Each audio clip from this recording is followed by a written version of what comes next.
Do you still read the Bible? I ask because I know a lot of people don't actually read the Bible. I mean, a lot of what we call Christians don't read the Bible. They let their pastor interpret the Bible for them. And then the ones who do read the Bible, they read it from a Christian Catholic perspective.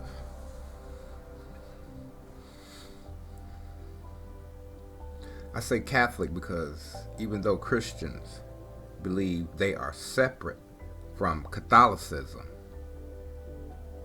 the majority of their traditions and creeds come straight out of the ecumenical councils during the infancy of their church.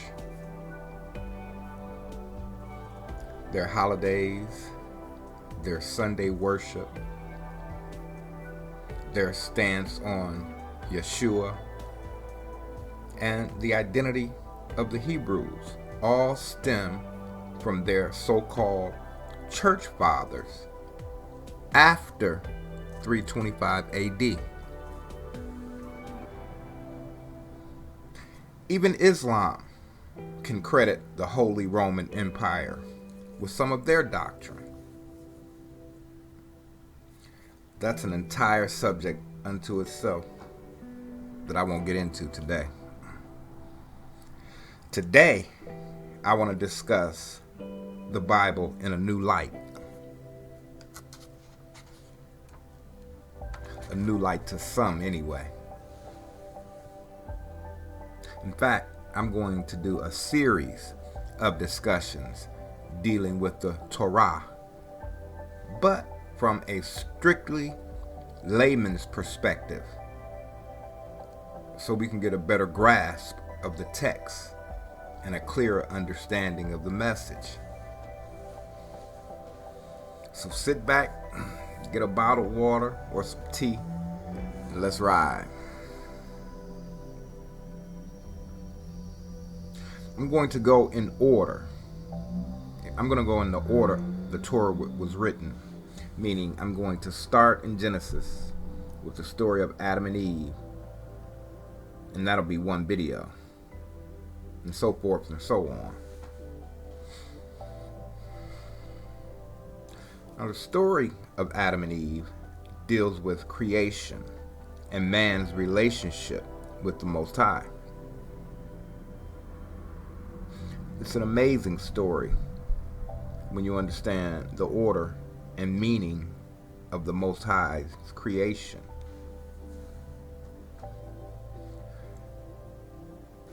On day one, the Most High creates light.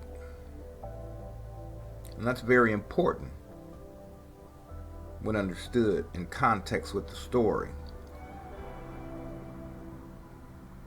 Out of darkness, the Most High pulls out light and separates it from the darkness. Now, I'm not dealing with metaphysics or anything,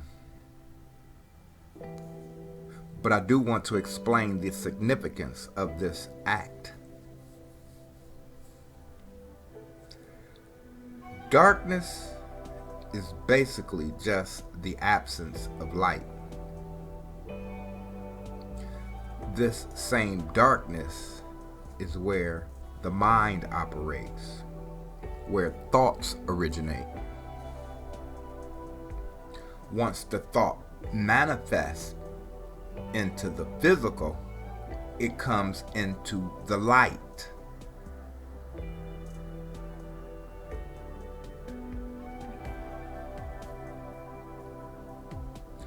Thinking that you need some water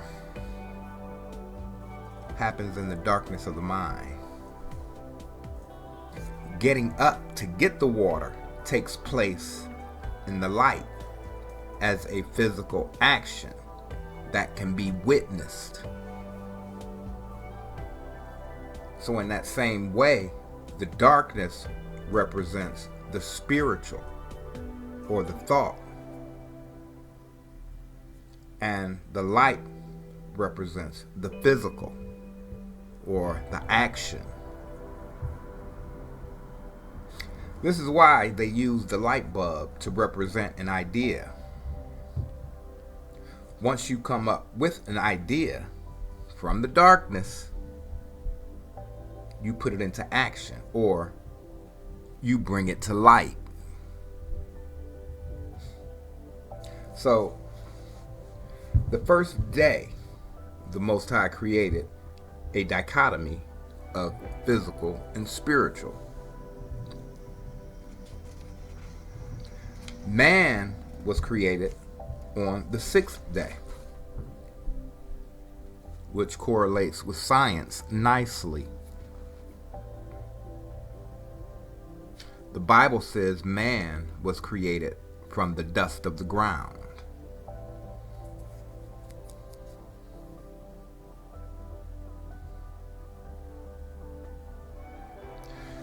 An article released by the Mineral Information Institute says the human body is one of the most complex structures in nature, yet it is made up of those same basic minerals and elements that are our natural resources.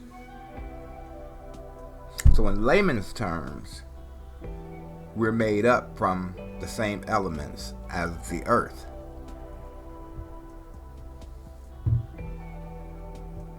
The Bible also claims Eve was created from Adam's rib. And theoretically, this is possible, which doesn't surprise me. I mean, we are talking about the Most High. Anyway, let's get into the story. Let's get to the garden and Eve and the serpent. There are so many storylines here. For those who wonder why or how the serpent even got in the garden in the first place, there is an explanation. First off, the Most High sent Satan to earth before man, which was actually part of a bigger plan.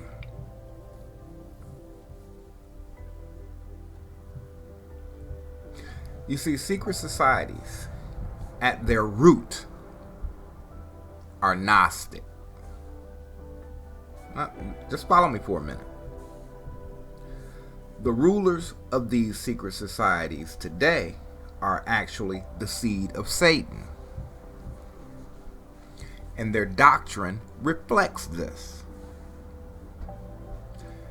Every secret society preaches from the same pulpit, preaching the same message.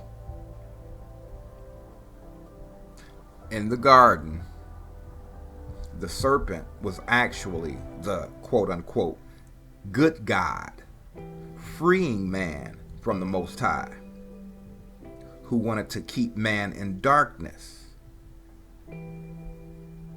This is why the Most High didn't want man to take from the tree of the knowledge of good and evil.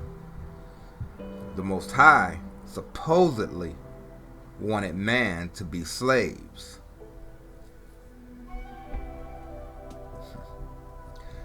Nothing could be further from the truth. Actually, it's just the opposite. Brothers and sisters, it only takes a small degree of common sense to articulate the many lies involved in their doctrine. First off, what was Satan actually freeing man from? Perfection? By all accounts, The Garden of Eden was an amazing place.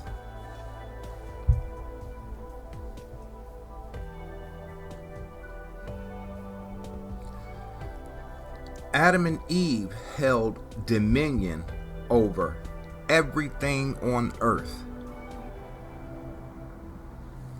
The entire world belonged to Adam. So what was he being freed from?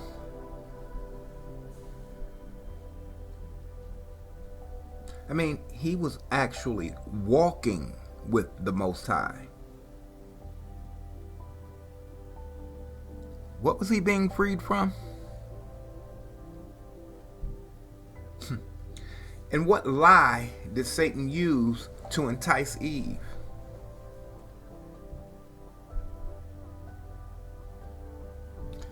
First, he told her she wouldn't die. Well, they already had immortality. Death didn't enter the world until after the fall.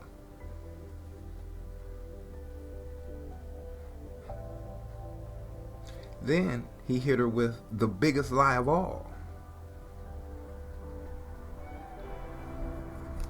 You will be like the Most High. Well, guess what? You were created in the image of the Most High. You walked with the Most High. Well, Adam was created in the image of the Most High. And even today, women are still trying to be like men. But that's another video. The fact is, Satan tricked Eve by offering her things she already had or had access to. So what's really being put on display is the fact that our being in the image of the Most High gave us the ability to decide. It gave us freedom of choice. Real freedom of choice. Not the freedom of choice these seeds of Satan offer.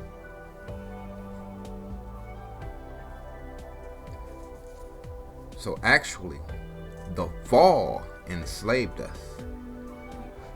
The decision enslaved us. The Most High had us in perfection.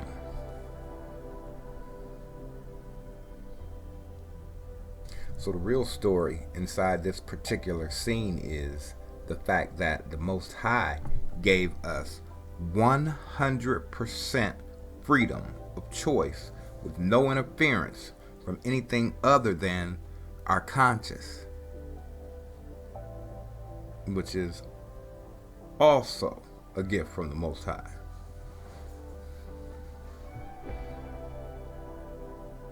In God's image, the ability to make choices. Without that, then you're a slave.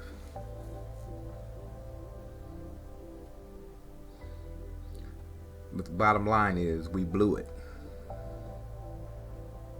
And we're still blowing it every day. So don't act like Adam and Eve did something you wouldn't have done. Get off your high horse. You make bad decisions every day. Okay. So with our fall, we became susceptible to physical temptations. Remember, Satan didn't tempt Eve with physical rewards because at that time we weren't slaves to the physical. But after the fall, we lost our spiritual nature and became only tempted by the physical.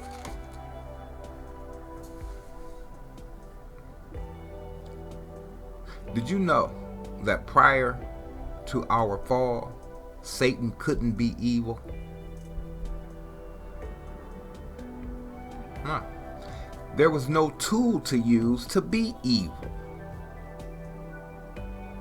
Before the spirit of death entered the picture, do you realize the evil death brought with it?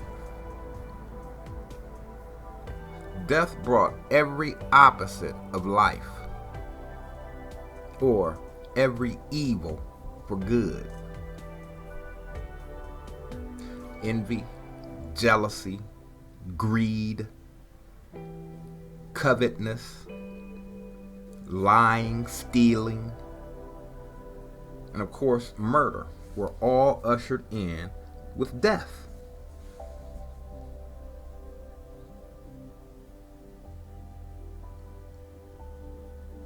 Fear and hatred, the granddaddy of them all, were only held by Satan, who also was given the gift of free will. Prior to the fall, we didn't have the ability to hate or have fear, because we inherently knew there was nothing useful in hate and absolutely nothing to fear. We were in the garden with the Most High. I'm saying that to say, evil wasn't actually created as much as it was a choice. And guess what? It still is. In the story of Cain and Abel, Cain made a choice. And his choice was to covet all of his good and special fruits and vegetables and offer the Most High those items he deemed expendable. That was a choice made through covetousness. And the murder of his own brother was a decision made through envy. There are so many jewels about life in this story. The Bible could have ended right there.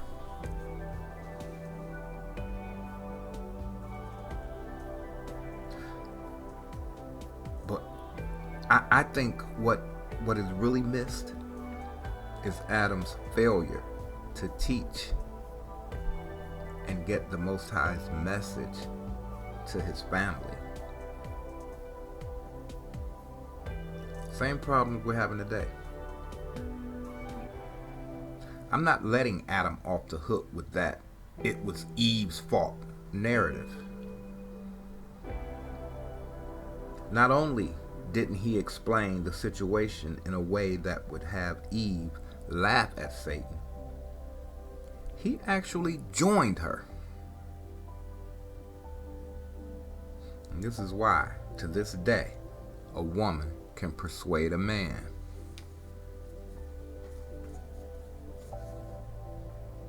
This story is so revealing, so eye-opening,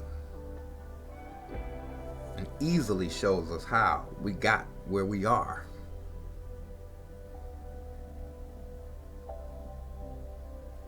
When you're reading it, open your mind and try to understand the implications of their actions. I get something new every time I read and contemplate their actions.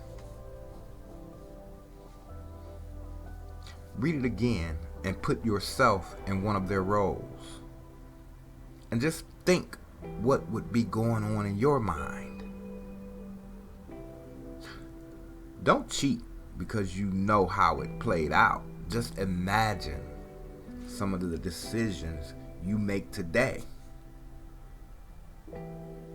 Decisions you're not happy with.